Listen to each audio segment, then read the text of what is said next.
ಸನ್ಮಾನ್ಯ ಜನಪ್ರಿಯ ಶಾಸಕರಾದಂಥ ಸನ್ಮಾನ್ಯ GS ಪಾಟೀಲ್ ಸಾಹೇಬರ ಅಭಿಮಾನಿಗಳು ಸಹಸ್ರಾರು ಸಂಖ್ಯೆಯಲ್ಲಿ ಬಂದು ಭೂಮರೆಡ್ಡಿ ಸರ್ಕಲ್ನಿಂದ ಹಿಡಿದು ಶ್ರೀ ಗದಗಿನ ನಡೆದಾಡುವ ದೇವರಂಥ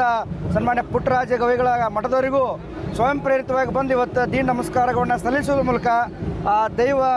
ಪಂಡಿತ್ ಪುಟ್ಟರಾಜ ಗವಾಯಿಗಳ ಹಾನಗಲ್ಲ ಕುಮಾರೇಶ್ವರಲ್ಲಿಯೂ ಮತ್ತು ನಮ್ಮ ಕಾಂಗ್ರೆಸ್ ಪಕ್ಷದ ವರಿಷ್ಠರಲ್ಲಿ ನಮ್ಮದೊಂದು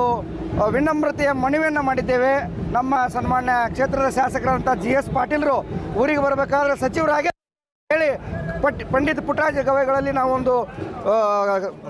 ಭಕ್ತಿಪೂರ್ವಕವಾಗಿ ನಾವು ಶ್ರದ್ಧೆಯನ್ನು ಮಾಡಿದ್ದೇವೆ. ಹಾಗಾಗಿ ಸನ್ಮಾನ್ಯ ಹೈಕಮಾಂಡ್ನವರಾದಂಥ ರಾಹುಲ್ ಗಾಂಧಿ ಅವರು,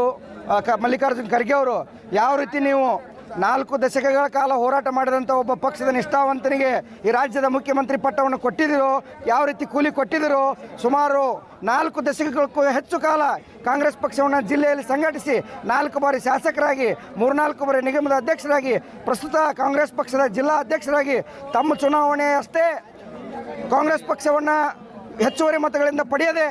ಬರುವ ಪ್ರತಿಯೊಬ್ಬ ಕಾರ್ಯಕರ್ತರನ್ನ ಗ್ರಾಮ ಮಟ್ಟದಿಂದ ಹಿಡಿದು ದಿಲ್ಲಿ ಮಟ್ಟದ ಕಾರ್ಯಕರ್ತರು ಚುನಾವಣೆಯನ್ನು ಪ್ರಾಮಾಣಿಕವಾಗಿ ಶ್ರಮಿಸಿ ಕಾಂಗ್ರೆಸ್ ಪಕ್ಷವನ್ನು ಮುನ್ನಡೆ ಮಾಡಿದಂಥ ನಾಯಕ GS ಪಾಟೀಲರು. ಯಾವುದೇ ನಮಗೆ ಸಂಶಯ ಇಲ್ಲ, ಈ ಬಾರಿ ನಡೆಯುವಂಥ ಸಂಪುಟ ವಿಸ್ತರಣೆಯಲ್ಲಿ ನಮ್ಮ ಶಾಸಕರ ಸಚಿವರಾಗೇ ಬರ್ತಾರೆ.